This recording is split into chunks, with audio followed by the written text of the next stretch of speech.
guys, welcome to the channel. Today's topic we are talk about how to prepare for the CSIR NET. இந்த வீடியோவில் எதெல்லாம் பார்க்கலாம்னா ஒரு பிகினராக இருந்தால் CSIR NET எப்படி start பண்ணலாம், சப்போஸ் ஒரு ரிப்பீட்டராக இருந்தால் எப்படி CSIR NET அப்ரோச் பண்ணலாம், நம்ம என்னென்ன மிஸ்டேக்ஸ்லாம் பண்ணியிருக்கோம், எதை மிஸ் பண்ணியிருக்கோம், ஏன்னா யாராச்சும் ஒருத்தர் சொன்னால் தான் தெரியும் எதை மிஸ் பண்ணியிருக்கோங்கிறது, எதை மிஸ் பண்ணியிருக்கோம், என்ன மிஸ்டேக் பண்ணியிருக்கோங்கிறது ஃபுல்லாக டீட்டெயிலாக பார்க்கலாம். If you are preparing for the CSIR NET, a great salute for you. It's not an easy job. இது வந்து உங்களுக்கு ஈஸியாக இருக்க போதில் பார்த்து கொஞ்சம் கஷ்டமாக தான் இருக்கும். ஃபஸ்ட்டே சொல்லிடுறேன், மைண்ட் செட் பண்ணிக்கோங்க. அதுக்கு தகுந்த மாதிரி நம்ம செம் எக்ஸாம் படிக்கிற மைண்ட் செட்டில் இருந்தால் கண்டிப்பாக உங்கள் மைண்டை கம்ப்ளீட்டாக சேஞ்ச் பண்ணி தான் ஆகணும். ஏன்னா செம் எக்ஸாம்னால் உங்களுக்கு ஒரு 2 CAA ஒரு மாடல் அப்படின்னு நிறையா இருக்கும். நம்ம அதுக்கு படித்தாவே போதும், செம்மை ஈஸியாக கிளியர் பண்ணிட்டு போயிடலாம். அதுவும் நீங்கள் படித்ததை அப்படியே போய் ஒமிட் பண்ணிங்கன்னா கூட ஓகே, நீங்கள் ஈஸியாக மார்க் பண்ணிடலாம். ஆனால் CSIR NET அப்படி கிடையாது. நீங்கள் இவ்வளோ ஒரு கிட்டத்தட்ட ஒரு 14 இயர்ஸாக நீங்கள் ஒரு படித்த ஒரு மெத்தடையே வந்து இங்கே சேஞ்ச் பண்ணுற மாதிரி இருக்கும். 12th வரைக்கும் படித்து காலேஜ் ஒரு 5 இயர்ஸ் படித்து டோட்டலாக நீங்கள் கம்ப்ளீட்டாக சேஞ்ச் பண்ணணும். ஏன்னா ஸ்கூல்லேருந்து எப்படி வருவீங்கன்னா எப்பயுமே ஒரு ஃபுல் எக்ஸாம் ஹாஃப் இயர்லின்னு வருதுன்னா அதுக்கு முன்னாடியே வந்து ஒரு குவார்ட்டர்லி வரும். குவார்ட்டர்லிக்கு முன்னாடி கண்டிப்பாக ஒரு யூனிட் டெஸ்ட் அந்த மாதிரி ஸ்மால் டெஸ்ட் வச்சு நம்ம ப்ரிப்பேர் பண்ணி தான் கொண்டு வருவாங்க.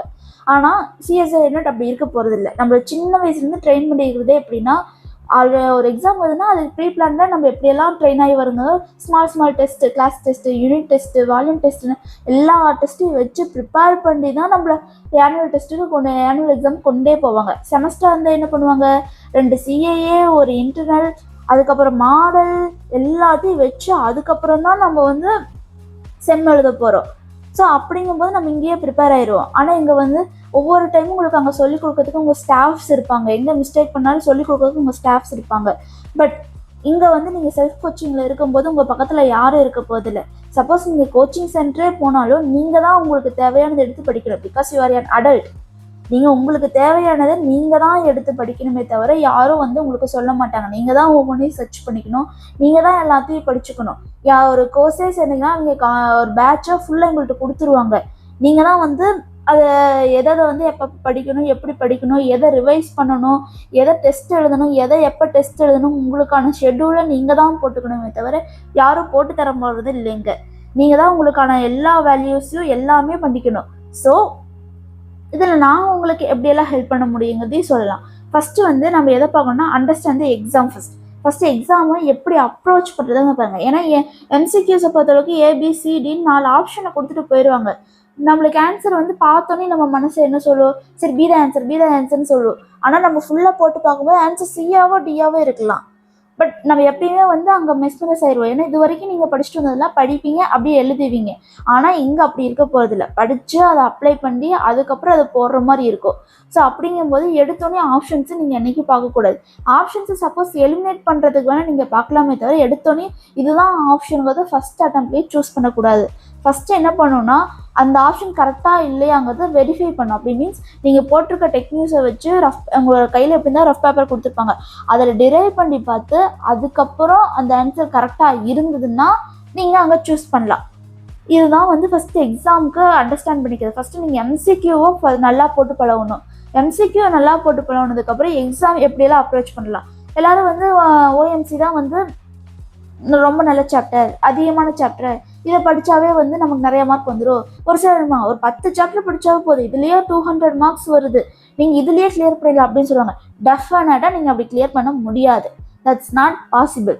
You have to study everything. நீங்கள் எல்லாமே படிக்கணும். மேபி 1 or 2 சாப்டர்ஸும் விட்டுடலாம். மேபி மேக்ஸிமம் ஒரு 5 சாப்டர் வரைக்கும் விடலாம். அதுக்கு நீங்கள் தான் பொறுப்பு. ஏன்னா நீங்கள் வந்து சப்போஸ் நீங்கள் இன்ஆர்கானிக்கில் நல்லா ஸ்ட்ராங்காக இருக்கிறீங்கன்னு வச்சுக்கோங்க.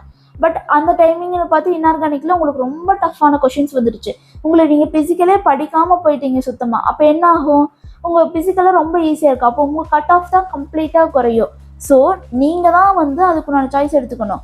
ஸோ நீங்கள் வந்து எப்பயுமே வந்து இன்ஆர்கானிக் ஆகட்டும், ஆர்கானிக் ஆகட்டும், ஃபிசிக்கல் ஆகட்டும், 3 கம்பல்சரி படித்து தான் ஆகணும். மேபி இன்ஆர்கானிக்காக இருந்ததுன்னா ரொம்ப ஸ்மால் சாப்டராக 1 or 2 சாப்டர்ஸ் மிஸ் பண்ணிக்கலாம். அதே மாதிரி ஆர்கானிக்காக இருந்தாலும் 1 or 2 சாப்டர்ஸ் மிஸ் பண்ணிக்கலாம். For example hetero atoms, natural products, அந்த மாதிரி குட்டி சாப்டரை மிஸ் பண்ணிக்கலாம். அதே தான் ஃபிசிக்கலுக்கும். ஏதோ நான் 2 மட்டும் படிச்சுட்டு நான் போய் எழுதி கட் ஆஃப் வாங்கிடுவேன் அப்படின்னு நினச்சிங்கன்னா கண்டிப்பாக கிடையாது. ஏன்னா இயர் பை இயர்ஸ் உங்களுக்கு மார்க் கொஷின்ஸ் வந்து டஃப் ஆகிக்கிட்டே இருக்குது. ஸோ நீங்கள் வந்து ரெண்டு இதை மட்டும் படிச்சுட்டு நான் மார்க் வாங்கிடுன்னு நினச்சிங்கன்னா கண்டிப்பாக முடியாது. நீங்கள் கண்டிப்பாக அதெல்லாம் படிச்சு தான் ஆகணும். இதுதான் வந்து எக்ஸாமும் ஃபஸ்ட்டு அண்டர்ஸ்டாண்ட் பண்ணிக்குது. எதை படிக்கணும் நம்ம எடுத்தோன்னே போடுவோம். இதுதான் நம்ம வந்து ஆர்கானிக் இன்ஆர்கானிக் மட்டும்தான் படிக்கிறோம், ஃபிசிக்கல் படிக்க மாட்டோம், ஃபஸ்ட்டு ஆர்கானிக்கில் எல்லாம் கம்ப்ளீட்டாக படிச்சிடலாம், இன்ஆர்கானிக்கில் ஃபுல்லாக கம்ப்ளீட்டாக படிச்சிடலாம், நம்ம ஃபுல் மார்க் வாங்கிடலாம் அப்படின்னு நினைப்போம். அதெல்லாம் கிடையவே கிடையாது. நீங்கள் டீட்டெயிலாக எல்லாத்தையும் படித்து தான் ஆகணும். இப்போ எக்ஸாமை எப்படியெல்லாம் அப்ரோச் பண்ணாங்கன்னு தெரிஞ்சிருச்சு. நெக்ஸ்ட்டு எதில் எடுத்து படிக்கிறது, நமக்கு ஃபஸ்ட்டு டவுட்டே அங்கே தான் வரணும். ஏன்னா ஒரு டாபிக் இப்போ கோஆர்டினேஷன் காம்பவுண்ட்ஸ்னு இருக்குதுன்னு வச்சுக்கோங்க, அதை நம்ம எங்கே எடுத்து படிப்போம்? சும்மா அப்படியே நமக்கு பலாயிரக்கணக்கான இது கிடைக்கும். ஸோ எல்லாத்தையும் நம்மளால் கம்ப்ளீட்டாக படிக்க முடியாது. அதுக்குன்னு நம்ம ஃபுல்லாக ஒவ்வொன்றையும் உட்காந்து டைம் வேஸ்ட் பண்ணி படிச்சுட்டு இருக்க முடியாது. ஸோ ஒரு ஒரு சாப்டர் சூஸ் பண்ணிவிட்டு அதில் ஒரு டாப்பிக்கை சூஸ் பண்ணிங்கன்னா, சப்போஸ் கோஆர்டினேஷன் கெமிஸ்ட்ரியிலேயே வந்து நம்ம எதை சூஸ் பண்ணிக்கலாம், இன்னஸ்பியர் மெக்கானிசத்தை எடுத்துக்கலாம். இப்போ அந்த இன்னஸ்பியர் மெக்கானிசத்தை பற்றி யார் நல்லா எக்ஸ்பிளைன் பண்ணியிருக்காங்களோ அதை பற்றி ஒரு யூடியூப் வீடியோவோ இல்லை வந்து ஒரு கூகுளில் போய் கேட்குறதோ, அந்த மாதிரி நீங்கள் ஃபஸ்ட்டு அதோட நாலேஜை கெயின் பண்ணிக்கோங்க. அதை சப்போஸ் நான் வச்சுருக்க யூடியூப் சேனல் மாதிரி இன்னும் வச்சுருப்பாங்க, அந்த மாதிரி ஒரு ஃபுல் வீடியோ பார்த்தீங்கன்னாவே உங்களுக்கு சிஎஸ்ஐஆர்நெட் அப்ரோச்லேருந்து எல்லாமே வந்து கம்ப்ளீட்டாக சொல்லி கொடுத்துருவாங்க. அதை சொல்லி கொடுத்ததுக்கப்புறம் நீங்கள் ஒரு புக்கை எடுக்கலாம்.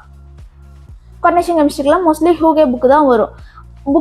ரெஃபரன்ஸ் புக்கை எடுத்துகிட்டு அந்த ரெஃபரன்ஸ் புக்கில் இன்னும் என்னென்ன எக்ஸப்ஷன் கேஸ்லாம் இருக்குது, இன்னும் என்னென்ன எக்ஸாம்பிள்ஸ்லாம் எக்ஸ்ட்ரா இருக்குது அப்படிங்கிறத படிக்கணும். எப்பயுமே வந்து சரி ஆல்ரெடி ஒரு இப்போ ஓஎம்சிக்கு ஒரு சோர்ஸ் பார்த்துட்டீங்க, அதுக்கப்புறம் வந்து நெக்ஸ்ட்டு வந்து பயோ இன்ஆர்கானிக்கு வேற ஒரு சோர்ஸில் வேற ஒரு சேனல்லையோ இல்லை வேற ஒரு இதுலேயோ பார்த்துட்டீங்க, வேற ஒரு ஏதாச்சும் ஒரு ஃபீல்டில் நீங்கள் படிச்சுட்டீங்க. அப்படி இருக்கும்போது என்ன உங்களுக்கு மிஸ்கம்யூனிகேஷன் ஆகுனா, இப்போ இவங்க இந்த சேனலில் பார்த்தவங்க ஒரு மாதிரி ட்ரிக்ஸ் அண்ட் டிப்ஸ் எல்லாம் சொல்லியிருப்பாங்க. அது த்ரூ அவுட் த ஃபுல் இதுக்கும் ஃபுல் சிஎஸ்ஐஆர்நெட் அந்த ஃபுல் சிலபஸ்க்கும் வந்து அவங்க அதே ஃபாலோ பண்ணியிருப்பாங்க. அதனால் அவங்களுக்கு அது ஒர்க் அவுட் ஆகும். சப்போஸ் நீங்கள் என்ன பண்ணுவீங்க, இது ஒரு இதில் பார்த்துட்டு ஓஎம்சி ஒரு இதில் பார்க்கும்போது இவங்க ஒரு மாதிரி சொல்லி தருவாங்க, இவங்க ஒரு மாதிரி சொல்லி தருவாங்க. அப்போ ஃபைனலாக உங்களுக்கு என்ன ஆகுனா, உங்கள் மைண்ட் டோட்டலாக கொலாப்ஸ் ஆயிரும். ஏன்னா நான் பண்ண மிஸ்டேக் அதை ஃபஸ்ட்டு என்ன பண்ணேன்னா, இவங்க தான் சூஸ் பண்ணாமல் ரேண்டமாக பார்த்துட்டு இருந்தேன். ரேண்டமாக பார்க்கும்போது என்ன ஆச்சுன்னா, நிறையா பார்த்துட்டே இருக்கிறமே தவிர நம்ம கெயின் பண்ணிக்கிறது கம்மியாயிருச்சு. ஸோ நம்ம என்ன பண்ணால் வயசாக இதுதான் சூஸ் பண்ணால் அந்த கம்ப்ளீட்டாக அதை சூஸ் பண்ணணும். நம்ம ரிசோர்ஸ் எப்பயுமே எப்படி இருக்குன்னா, ஃபஸ்ட்டு ஒரு டாப்பிக்கை செலக்ட் பண்ணணும். டாப்பிக்கை செலக்ட் பண்ணதுக்கப்புறம் நான் கூகுள்கிட்ட போய் ஒரு ஜென்ரலாக ஒரு எப்படி இருக்கும், ஜென்ரலாக இன்னஸ்பியர் மெக்கானிசம்னா என்னங்கிற ஒரு நாலேஜை கெயின் பண்ணிவிட்டு நெக்ஸ்ட் ஒரு யூடியூப் வீடியோவோ சம்திங் உங்களுக்கு பிடிச்சதை பார்த்துட்டு இது எல்லாத்தையும் பார்த்து உங்களுக்கு ஒரு ஐடியா கிடச்சிருக்கும். உங்களுக்கு ஒரு 70% வரைக்கும் அந்த டாப்பிக்கோட நாலேஜ் கெயின் பண்ணியிருப்பீங்க. அதுக்கப்புறம் ரெஃபரன்ஸ் புக்கை எடுத்து அதில் இது வரைக்கும் படித்தது எல்லாமே என்னென்ன எக்ஸாம்பிள்ஸ் எக்ஸ்ட்ரா கொடுத்துருக்காங்க. ஏன்னா எப்பயுமே வந்து அதே மாதிரி ஒவ்வொரு சாப்டருக்கும் ஒரு ரெஃபரன்ஸ் புக்கை மட்டும் வச்சு பழகுங்க. எப்பயுமே வந்து 2-3 ரெஃபரன்ஸ் புக்கை வச்சுக்காதீங்க. இப்போ கோஆர்டினேஷன் எடுத்துட்டிங்கன்னா அந்த கோஆர்டினேஷனுக்கு ஒரு சாப்டர் தான் இருக்கணும். அதே ஆர்கனோமெட்ரிக்ஸ் எடுத்திங்கன்னா அஜய்குமார் இருக்கும், அஜய்குமார் மட்டும்தான் வச்சுக்கணும் தவிர வேறு எதுவும் வச்சுக்காதீங்க. மல்டிபிள் ரெஃபரன்ஸ் புக் எடுக்கும்போது நீங்கள் மல்டிபிளாக கன்ஃபியூஸ் ஆகுது தான் சான்ஸ் இருக்குது. ஸோ நான் அடுத்த வீடியோவில் ரெஃபரன்ஸ் புக்கோட டீட்டெயில்ஸும் தரேன். அது மாதிரி இந்த சாப்டருக்கு இந்த reference book 1 or 2 reference book மேலே எடுக்காதீங்க ஒரு சாப்டருக்கு. அப்படி எடுத்துகிட்டு அதில் நீங்கள் எடுத்துருக்கிற ரெஃபரன்ஸ் புக்கில் என்னென்ன எக்ஸாம்பிள்ஸ் இருக்குது, என்னென்ன எக்ஸப்ஷனல் கேஸ் இருக்குது. மோஸ்ட்லி யூடியூப் சேனல்ஸ்லேயே வந்து எக்ஸப்ஷனல் கேஸை வந்து சொல்லிடுவாங்க. ஸ்பெசிஃபிக்காக நெட் கெமிஸ்ட்ரிக்குன்னு வச்சுருக்கீங்க எல்லாருமே வந்து கண்டிப்பாக சொல்லிடுவாங்க. எக்ஸப்ஷன் கேஸை மோஸ்ட்லி சொல்லிடுவாங்க. அதில் மிஸ் ஆனது தான் அங்கே இருக்கும். அது அப்புறம் எக்ஸாம்பிள்ஸ் வந்து எப்படி தான் நிறையா இருக்கும். ஸோ அதை வந்து நம்ம புக்கில் இன்னுமே நிறையா படிச்சுக்கலாம். இப்படி தான் நம்ம படிக்கணுமே தவிர ரேண்டமாக ஒவ்வொரு இடத்துலையும் ஒவ்வொன்றும் பார்க்கக்கூடாது. நம்ம எப்பயுமே வந்து மைண்ட் செட் பண்ணிக்கணும். எந்த டாபிக் எடுத்தாலும் சரி, ஃபஸ்ட்டு அந்த டாப்பிக்கோட நாலேஜை ஒரு at least what is mean by coordination chemistry போட்டு ஒரு 2 லைனாச்சும் தெரிஞ்சுக்கணும். தெரிஞ்சதுக்கப்புறம் யூடியூப் வீடியோஸ் பார்க்கும்போது, ஏன்னா அவங்க வந்து உங்களுக்கு ஸ்ட்ரெயிட்டாக பேசிக் லெவல்லேருந்துலாம் சொல்லித்தர மாட்டாங்க. நீங்கள் ஆல்ரெடி ஒரு கிராஜுவேட் தான். ஸோ நம்மளுக்கு என்ன பண்ணுவாங்க, அவங்க இன்டர்மீடியட் லெவலில் இருந்தோ இல்லை அட்வான்ஸ்ட் லெவலில் இருந்தோ தான் சொல்லி தருவாங்க. ஸோ பேசிக்ஸை நீங்கள் கூகுளில் பார்த்துக்கிட்டு இல்லை ChatGPTலேயே போட்டு சர்ச் பண்ணி பார்த்துட்டு அதை வச்சு அப்படியே யூடியூப்பில் பார்க்கும்போது உங்களுக்கு ஒரு 70 to 80% ஆஃப் நாலேஜ் நீங்கள் அங்கேயே கெயின் பண்ணிடுவீங்க. அதுக்கப்புறம் நீங்கள் ரெஃபரன்ஸ் புக் எடுத்து மிஸ் பண்ண எக்ஸாம்பிள்ஸ் இதெல்லாம் பார்க்கும்போது கம்ப்ளீட்டாக வந்து அந்த டாப்பிக்கில் நீங்கள் மாஸ்டர் ஆயிடுவீங்க. ஸோ இப்படி தான் சோர்ஸ் செலெக்ஷன் பண்ணி படிக்கணுமே தவிர ரேண்டமாக சோர்ஸை செலெக்ஷன் பண்ணி படிக்காதீங்க. அதே மாதிரி ஒவ்வொரு சாப்டருக்கும் வந்து தனித்தனி ரெஃபரன்ஸ் புக் இருந்தாலும் சரி, 2 ரெஃபரன்ஸ் புக்குக்கு மேலேயே என்றைக்கும் ஒரு சாப்டருக்கு ரெஃபரன்ஸ் புக்கை கன்சிடர் பண்ணிக்காதீங்க. மேஜராக வந்து ஒன் அண்ட் ஒன்லி ஒரே ஒரு ரெஃபரன்ஸ் புக்கை மட்டும் யூஸ் பண்ணி படுங்க. அதே மாதிரி ஆர்கானிக்காக இருந்ததுன்னா மோஸ்ட்லி கிளேடன் புக் எடுத்துக்கோங்க, ரொம்ப இன்ட்ரெஸ்டிங்கான புக்காக இருக்கும். ரெஃபரன்ஸ் புக்கை பற்றி டீட்டெயிலாக அடுத்த வீடியோவில் சொல்கிறேன். இப்போ நம்ம ஸ்ட்ராட்டஜிஸை மட்டும் பார்க்கலாம். சப்போஸ் ஒரு சிலர்லாம் சொல்லுவாங்க, நான் கம்ப்ளீட்டாக வந்து பிகினர், எனக்கு வந்து ஒவ்வொரு டாப்பிக்கில் வந்து ஒவ்வொரு சாப்டர்லேயும் வந்து என்னென்ன டாபிக்ஸ் இருக்குதுன்னு கூட தெரியல அப்படின்னு சொல்கிறவங்களும் இருக்காங்க. ஏன்னா எதை படிக்கணும் எதை விடணுங்கிறது பிகினர்ஸ்க்கு கண்டிப்பாக தெரியாது, எந்த ஒரு நாலேஜும் எந்த ஒரு ஐடியாவும் இருக்காது. அப்படி இருக்கீங்கெல்லாம் என்ன பண்ணலான்னா, ஃப்ரம் மை ஓன் அட்வைஸ், ஒரு நல்ல யூடியூப் சேனலை செலக்ட் பண்ணிங்க. 1 or 2 சேனல்ஸ் மட்டும் செலக்ட் பண்ணிக்கோங்க. ஏன்னா ரொம்ப அதிகமான சேனல் செலக்ட் பண்ணிங்கனாலும் நீங்கள் டீவியேட் தான் ஆகுவீங்களே தவிர உங்களால் கேதரோ கெயினோ பண்ணிக்க முடியாது. ஸோ நீங்கள் அவசரம்லாம் பட வேண்டாம். ஒரு 1 or 2 அதுவே போதும். 1 or 2 யூடியூப் சேனலை வந்து செலக்ட் பண்ணிக்கோங்க. அது வந்து ரேண்டம் சேனலாக செலக்ட் பண்ணக்கூடாது. டெடிக்கேட்டடாக சிஎஸ்ஐ நெட்டுக்கு வீடியோ போடுறீங்களா இருக்கணும், நிறைய வீடியோஸ் இருக்கணும். அப்படி இருக்கீங்களா செலக்ட் பண்ணிக்கோங்க. அந்த சிஎஸ்ஐ நெட்டை அதுவும் இங்கே எக்ஸ்பிளைன் பண்ணுறது உங்களுக்கு கம்ப்ளீட்டாக புரிஞ்சிருக்கணும். புரிஞ்சவங்களை பார்த்து நீங்கள் செலக்ட் பண்ணி வச்சுட்டு அவங்களோட வீடியோஸை கம்ப்ளீட்டாக ஃபாலோ பண்ணுங்கள்.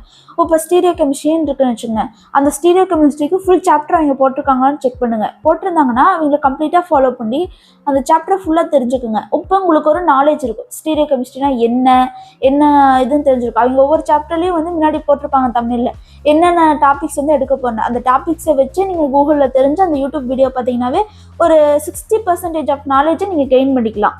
அதுக்கப்புறம் அதை நீங்கள் ப்ராக்டிஸ் பண்ணி இன்னொரு டைம் ரீகால் பண்ணி படிச்சிங்கன்னாவே வந்து மோஸ்ட்லி ஒரு 80% கவர் பண்ணிக்கலாம். அதுக்கப்புறம் நீங்கள் புக் எடுத்து எக்ஸப்ஷனையும் எக்ஸாம்பிள்ஸையும் படிச்சிங்கன்னாவே ஒரு டாப்பிக்கில் நீங்கள் 100% ஃபுல்லாகவே வந்து படித்து முடிச்சிடலாம்.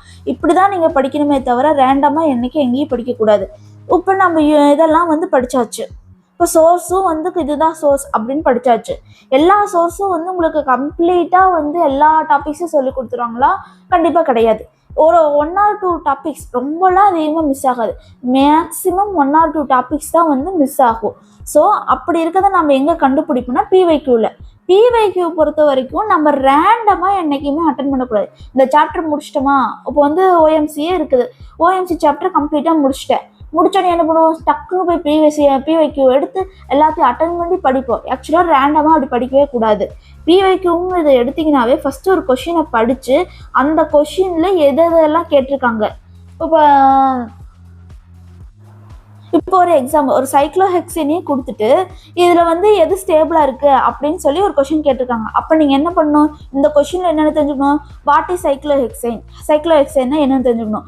சைக்ளோஹெக்சைனில் எது ஸ்டேபிள் எது வந்து அன்ஸ்டேபிளாக இருக்கும், ஆக்சியல் இருந்தால் எப்படி இருக்கும், இல்லை ரெண்டுமே வந்து ஈக்குவட்டோரியல் இருந்தால் எப்படி இருக்குங்கிறது தெளிவாக தெரிஞ்சுக்கணும்.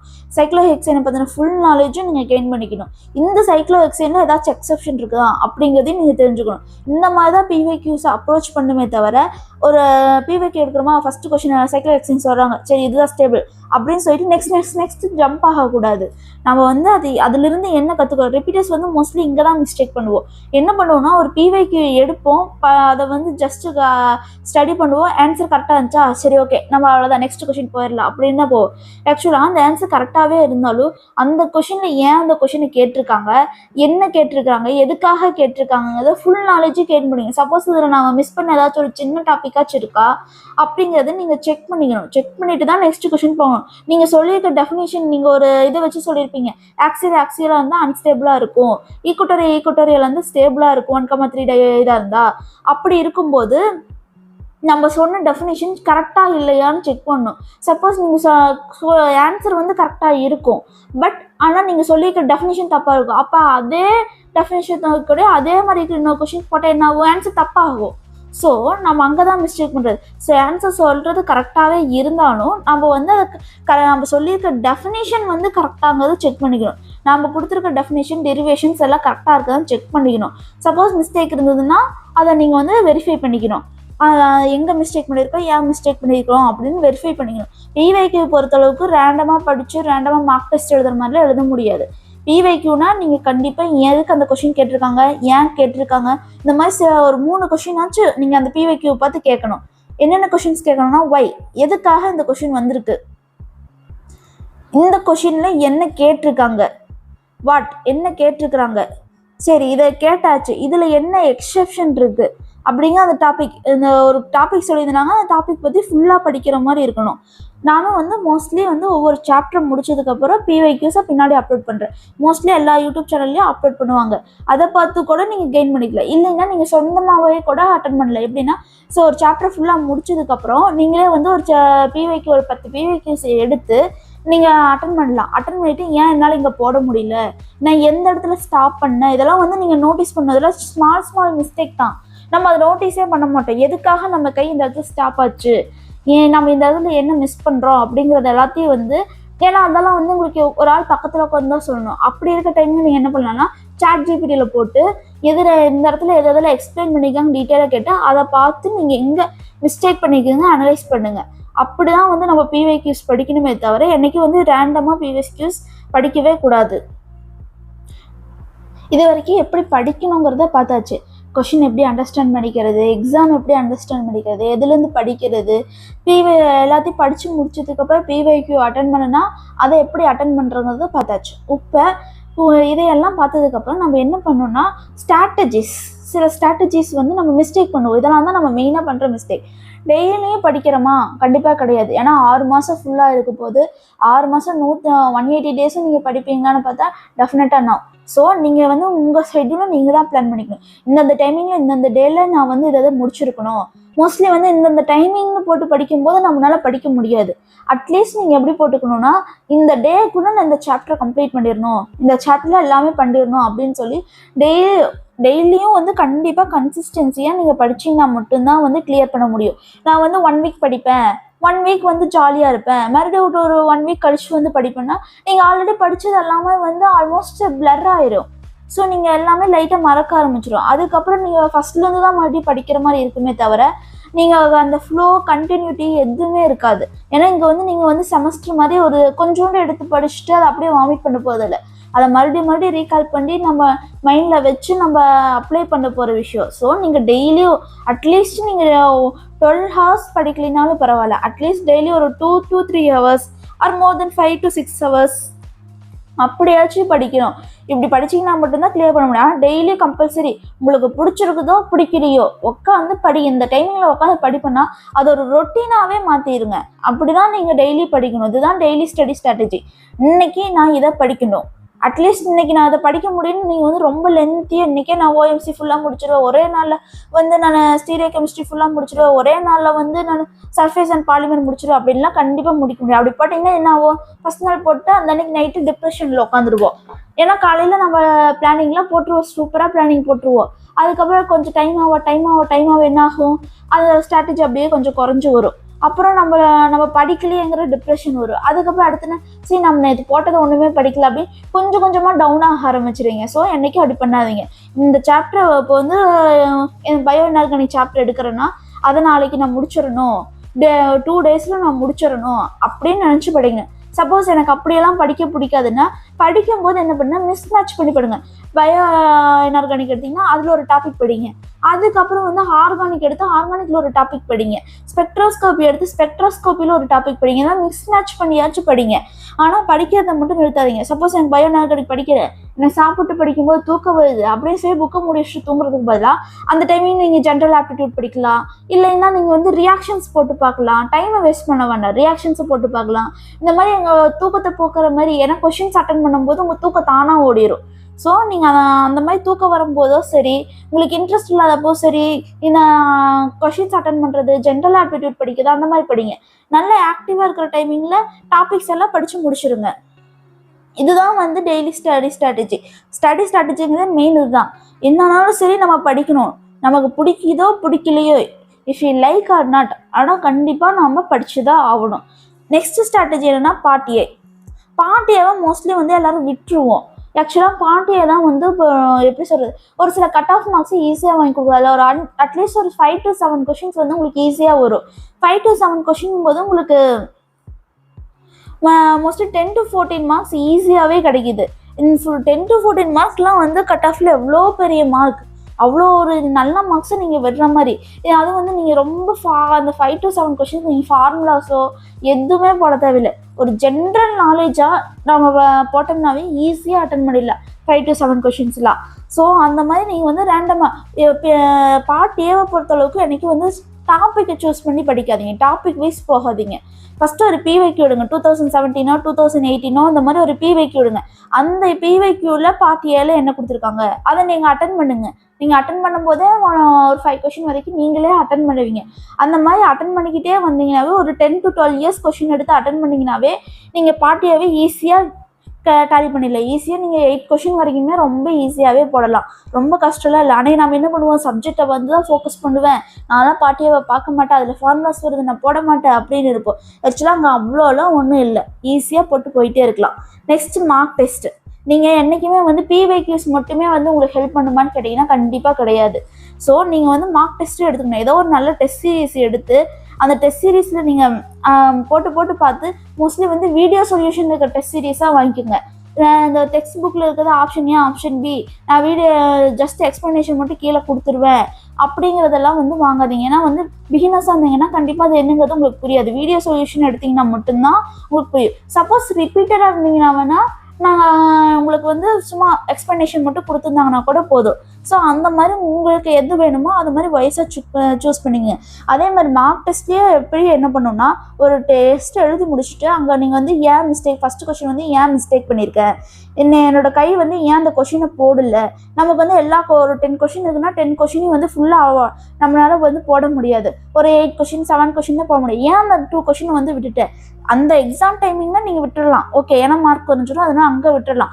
பட் எக்ஸாம் அந்த டெஸ்ட்டு எழுதி முடிச்சுட்டு நீங்கள் வந்து அதை கேட்கணும், ஏன் அந்த கொஷினை நான் விட்டேன், ஏன்னா இந்த டாபிக் எனக்கு நல்லா தெரியும், இந்த சாப்டர் நான் நல்லா தான் படிச்சிருக்கேன், பட் அந்த கொஷின் ஏன் என்ன அட்டன் பண்ண முடியல, என்ன டாபிக் அந்த இடத்துல மிஸ் ஆச்சுங்கிறத நல்லா படிச்சுக்கோங்க. ஒரு சின்ன மிஸ்டேக்காக தான் இருக்கும், சின்ன ஒரு கொஷின் டெஸ்ட் பண்ணியிருப்பாங்க, அதனாலேயே அது ஒரு பெரிய கொஷின் நம்ம பயந்துருவோம். ஸோ அப்படியெல்லாம் இல்லாமல் என்ன மிஸ்டேக் பண்ணியிருக்கு, எதனால் நம்ம அந்த கொஷின் அட்டன் பண்ண முடியல அப்படிங்கிறத பாருங்கள். என்றைக்கு வந்து நான் என்ன மிஸ்டேக் பண்ணியிருக்கேங்கிறத மட்டும் செக் பண்ணாதீங்க, எதுனாலும் ஒரு சில கொஷின்ஸை என்னால் அட்டன் பண்ண முடியல அப்படிங்கிறதையும் செக் பண்ணுங்கள். அதுவும் ரொம்ப இம்பார்ட்டன்ட். நீங்கள் எந்த அளவுக்கு மிஸ்டேக் பண்ணுறீங்களோ அந்தளவுக்கு அட்டன் பண்ணாமல் இருக்கிறது தப்பு தான். அதே மாதிரி நீங்கள் சிஎஸ்ஐஆர் நெட்டை பொறுத்தவரைக்கும் எல்லா கொஷின்ஸும் அட்டன் பண்ணணும்னு அவசியம் இல்லை. இப்போ 60க்கு நம்ம ஜஸ்ட் 25 கொஷின்ஸ் அட்டன் பண்ணால் போதும்னு சொல்லுவாங்க. ஆனால் எல்லாமே கஷ்டமாக தான் இருக்க போகுது, ஈஸியாலாம் இருக்காது. பட் நம்ம என்ன நினைப்போம், 25க்கு 30 கூட அட்டன் பண்ணுவேன் அப்படின்னு நினைப்பாங்க. ஆனால் உங்களுக்கு கட் ஆஃப் தான் போகும். உங்களுக்கு 25க்கு 20 கொஷின் தான் தெரிஞ்சிருக்கு அப்படிங்கும்போது நீங்கள் அந்த 20 கொஷின் மட்டும் அட்டன் பண்ணுங்கள், வேறு எதுவும் அட்டன் பண்ணாதீங்க. ஏன்னா உங்களுக்கு கடைசியில் என்ன ஆகும்னா நெகட்டிவ் மார்க்கில் உங்கள் மார்க்ஸ் எல்லாம் போயிருக்கும். அப்போ இந்த 20க்கு நீங்கள் எவ்வளோ மார்க் எடுத்திருப்பீங்க, அப்ராக்சிமேட்டாக 20க்கு 4 மார்க்ஸ் போட்டு 80 மார்க்ஸ் எடுத்திருப்பீங்க. சப்போஸ் 25 மார்க்ஸ் இருக்குது, அந்த 25 மார்க்ஸ் உங்களுக்கு 80 மார்க்ஸ் தான் வந்திருக்கு போது, -5 போட்டு 75 தான் வந்திருக்கும். அப்போ உங்கள் இடத்துல என்ன ஆகும், உங்களுக்கு அது மார்க் தான் லூஸ் ஆகும். எல்லாரும் சொல்லுவாங்க உங்களுக்கு எலிமினேட் பண்ணி ஆப்ஷன் ஏஆர்பி 2 ஆப்ஷன் மட்டும் இருக்குது அப்படின்னு சொன்னீங்கன்னா அட்டன் பண்ணுங்கள், 50-50 சான்ஸ் இருக்குது அப்படின்னு சொல்லுவாங்க. 50-50 சான்ஸை வச்சுக்கிட்டு என்ன பண்ணுறது, ஒரு வேளை லக் இல்லைன்னா அந்த 5 கொஷின் போயிடுச்சுன்னா நமக்கு தான் மார்க் போச்சு. போகிற ஒவ்வொரு கொஷினுக்கும் நம்மளோட மார்க்ஸ் தான் போகுது. ஏன்னா நெகட்டிவ் மார்க் இருக்குது இங்கே, ரொம்ப முக்கியமே நெகட்டிவ் மார்க் தான். ஸோ என்ன பண்ணுங்கள், எப்பயுமே உங்களுக்கு நல்லா தெரிஞ்ச கொஷின் அட்டன் பண்ணுங்கள். எனக்கு ரொம்ப சந்தேகமாக இருக்குங்கிற கொஷினை மோஸ்ட்லி விட்டுருங்க. அதுக்கெல்லாம் வந்து ரிஸ்க் எடுத்து அட்டன் பண்ணுங்கிற அவசியமே இல்லை. ஸோ நீங்கள் உங்களுக்கு தெரிஞ்ச கொஷின் மட்டும் அட்டன் பண்ணுங்கள், தெரியாத கொஷினை எப்பயுமே அட்டன் பண்ணாதீங்க.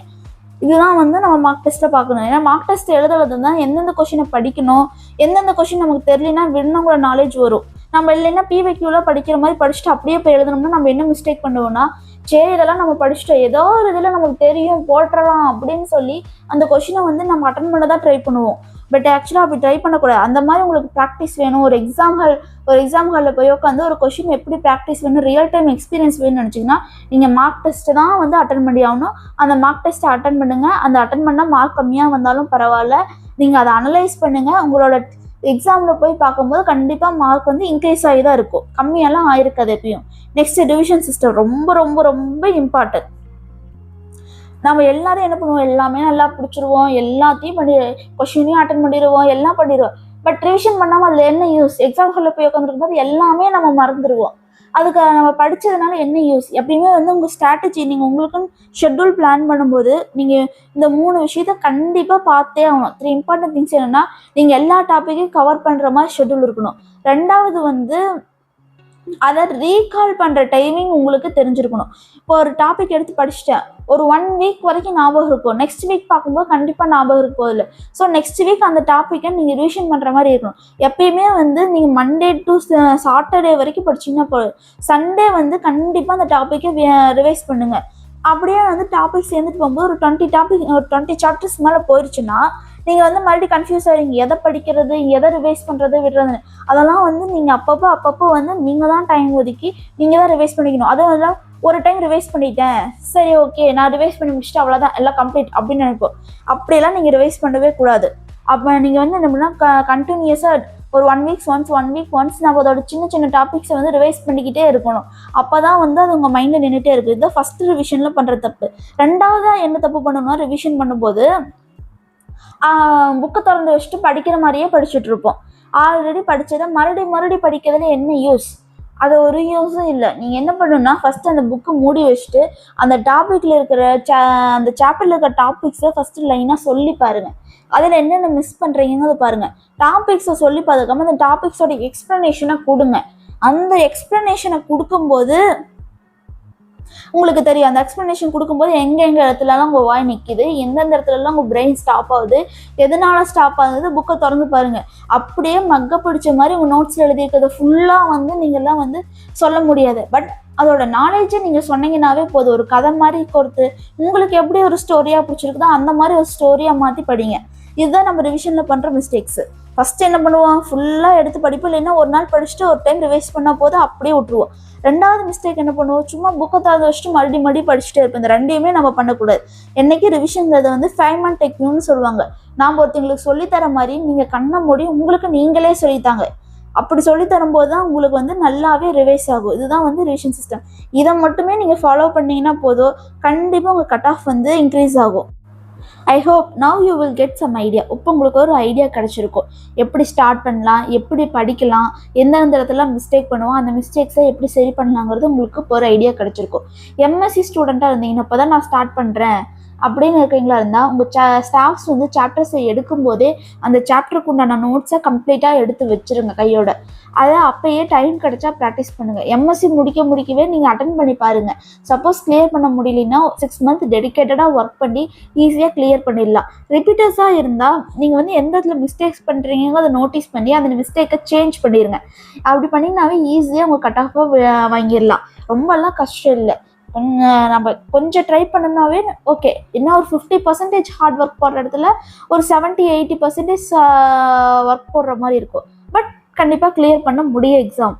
நீங்கள் அப்படி பண்ணிங்கனாவே ஈஸியாக எக்ஸாமும் கிளியர் பண்ண முடியும். மை ஸ்மால் அட்வைஸ், நீங்கள் அதை வந்து ப்ரிப்பேர் பண்ணும்போது நீங்கள் ஜாப் போகல, உங்கள் ஃப்ரெண்ட்ஸோ உங்களை சுற்றி இருக்கீங்களோ நல்ல ஜாப்புக்கு போவாங்க, நல்ல வேலைக்கு போவாங்க, சம்பாதிப்பாங்க, சேலரிஸ் வாங்குவாங்க.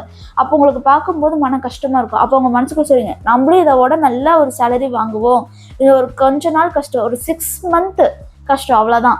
Definitely we will get the job. கண்டிப்பாக நம்மளுக்கு ஒரு பிரைட் ஃபியூச்சர் காத்திருக்குன்னு சொல்லிட்டு நீங்கள் ஸ்டார்ட் பண்ணுங்கள். எந்த ஒரு இடத்துலையும் நீங்கள் உங்கள் ஹார்ட்டை மட்டும் லூஸ் பண்ணிடாதீங்க. நீங்கள் டெஃபினட்டாக உங்கள் ஹார்ட்டை லூஸ் பண்ணாமல் கண்டினியூஸாக ஒர்க் பண்ணதான் உங்களுக்கான இது கிடைக்கும். So that's all in this video. Next வீடியோவில் என்ன பார்க்கலான்னா, ரெஃபரன்ஸ் புக்கு பார்க்கலாம். எந்தெந்த சாப்டருக்குள்ள என்னென்ன ரெஃபரன்ஸ் புக் எடுத்துக்கலாம், அதுக்கப்புறம் வந்து எந்தெந்த சாப்டர்ஸ் இம்பார்ட்டன்ட், எந்தெந்த சாப்டர்ஸ் லீவ் விட்டுறலாம் அப்படிங்கிறத நெக்ஸ்ட் வீடியோவில் கிளியராக பார்க்கலாம்.